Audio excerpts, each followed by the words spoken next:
भाइयों बहनों, ढेर सारे परिवर्तन और ढेर सारे रिफॉर्म करते हुए कृषि को भी हम लाभकारी बना सकते हैं। आज इस दिशा में जो प्रयास प्रारंभ हुए हैं, उत्तर प्रदेश की दृष्टि से ही अगर हम देखेंगे, लगभग 22 से 23 लाख हेक्टेयर लैंड को तो हमने सिंचाई की अतिरिक्त सुविधा दी है। ढेर सारे कार्य इस पे किए जा रहे हैं। अभी इन कार्यक्रमों को आगे बढ़ाने का कार्य किया जा रहा है। गन्ना किसानों को पिछले 6-6.5 वर्ष के अंदर, भाइयों बहनों, जो पैसा जितना कभी नहीं मिला उससे कई गुना पैसा अधिक लाभ 2,25,000 करोड़ रुपए से अधिक की राशि अब तक हम अन्नदाता किसानों के खाते में, केवल गन्ना किसानों के खाते में भेज चुके हैं। धान और गेहूं की सीधे खरीद और एमएसपी का लाभ अन्नदाता किसानों को डीबीटी के माध्यम से देंगे। यह भी पहली बार देखने को मिला होगा। आज खेती को अगर व्यक्ति ईमानदारी के साथ सही तरीके से आगे लेकर के करता है, अब वह घाटे का सौदा नहीं बनेगी, क्योंकि सरकार की स्कीम उसका संबल बनती है, उसके स्वावलंबन का आधार बनती है। और इसी में श्री अन्न की दृष्टि से जो कार्यक्रम हुए हैं वो अलग है और नेचुरल प्राकृतिक खेती अलग है। प्राकृतिक खेती में हर मंडी में, हर कृषि विज्ञान केंद्र में, हर कृषि विश्वविद्यालय में सर्टिफिकेशन की कार्रवाई हो और उसका ज्यादा दाम अन्नदाता किसानों को प्राप्त हो। जहां इस प्रक्रिया को तेजी के साथ आगे बढ़ाया गया, वहीं साथ ही साथ यह भी सुनिश्चित किया गया है कि मोटा अनाज के माध्यम से, श्री अन्न के माध्यम से, प्रधानमंत्री जी ने 2023 का वर्ष संयुक्त राष्ट्र संघ की दृष्टि से मिलेट वर्ष घोषित करते हुए इसकी अंतर्राष्ट्रीय ब्रांडिंग भी की है, मार्केटिंग की व्यवस्था मिले, यहां के अन्न को दुनिया के अंदर भी स्थान मिल सके, इसकी व्यवस्था भी। और अभी आपने देखा होगा आर्टिफिशियल इंटेलिजेंस का उपयोग किसान मित्र के रूप में ऐप के माध्यम से कैसे किया जा सकता है। यह एक एप्लीकेशन हम लोगों ने भी यहां पे लॉन्च किया है, यानी किसान की हर क्वेरीज का जवाब केवल उसके स्मार्टफोन से ही प्राप्त हो जाएगा।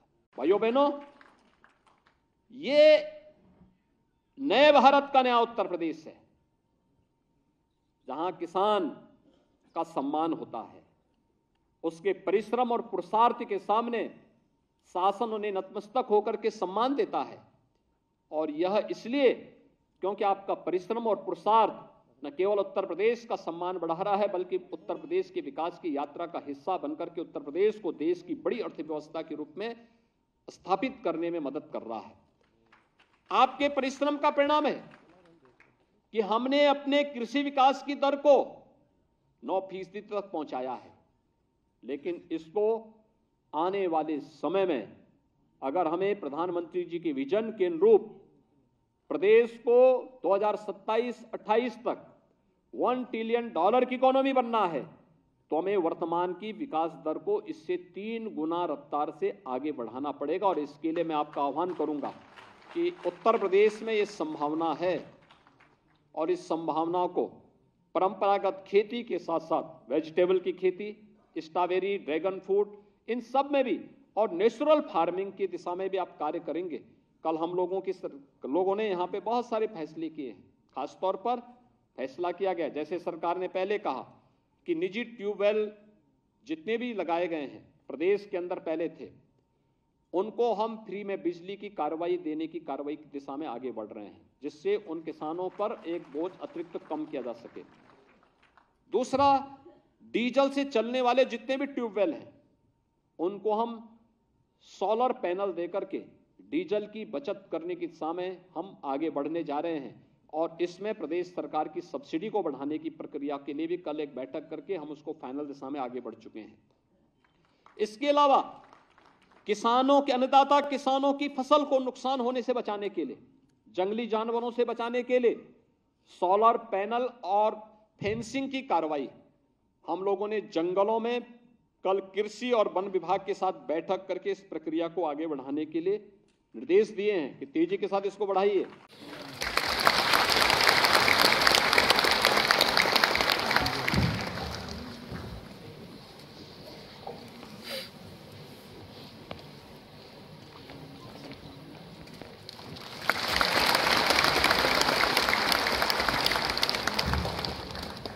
माननीय कुलपति महोदय से अनुरोध है और उन सबके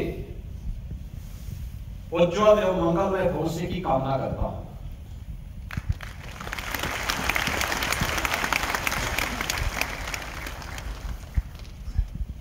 विश्वविद्यालय का नामकरण गौतम बुद्ध के नाम पर हुआ है। जीवन के उत्तरदायित्वों का निर्वाह करूंगा।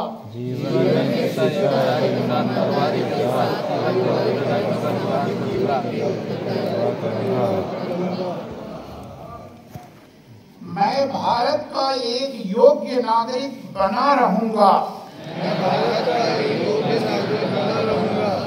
सांस्कृतिक राष्ट्रवाद के प्रति मेरी निष्ठा रहे।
हमने तो सपना भी नहीं देखा था कि क्या भारत ये स्वरूप लेगा। आपने भी नहीं देखा था उत्तर प्रदेश में कि यहां पर इस प्रकार का लॉ एंड ऑर्डर का वातावरण होगा। लोग इन्वेस्टमेंट यहां करना चाहेंगे, हर तरीके से देश फूलेगा फलेगा। उत्तर प्रदेश के आधार पर ये बदलाव आया है। जो संस्थाएं विदेशों में, international monetary fund, world bank, पहले क्या कहते थे, India is one of the 5 fragile economy. हमारी इकोनॉमी आज से 10 साल पहले विश्व के लिए चिंता का विषय थी। Now we are the 5th largest global economy. ये आपके लिए फायदे की बात है। जिन्होंने सदियों तक हम पर राज किया वो हमारे पीछे हैं। यूके, फ्रांस को भी हमने पीछे छोड़ा है। By turn of this decade, by 2030 we would have left behind Japan and Germany also. और हम विश्व की तीसरी आर्थिक महाशक्ति बनेंगे। पर माननीय मुख्यमंत्री जी ने जो कहा है, समस्या समझना, समस्या का आकलन करना, समस्या के समाधान का रास्ता ढूंढना, समस्या का समाधान कौन करेंगे उनको चिन्हित करना और फिर करना। I appreciate him, I commend him. ये इनका भाषण नहीं है, ये इनका वर्तमान है, इनके शासन कार्यकाल के अंदर इनकी भूमिका रही है। और इसीलिए कहा गया है, example is better than precept. He symbolizes today a person of action who thinks big, takes on issues and moves ahead. यही आज आप सबको करने की आवश्यकता है।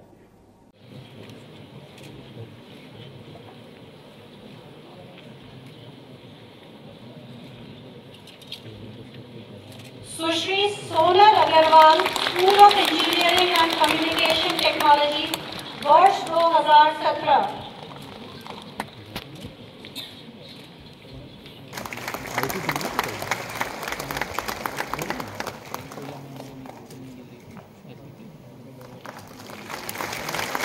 Shri Manoj Kumar Singh, school of engineering वर्ष।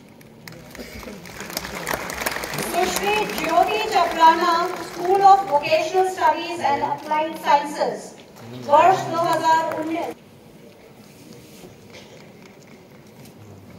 Shri Prakash Pandey, school of vocational studies and applied sciences वर्ष 2020।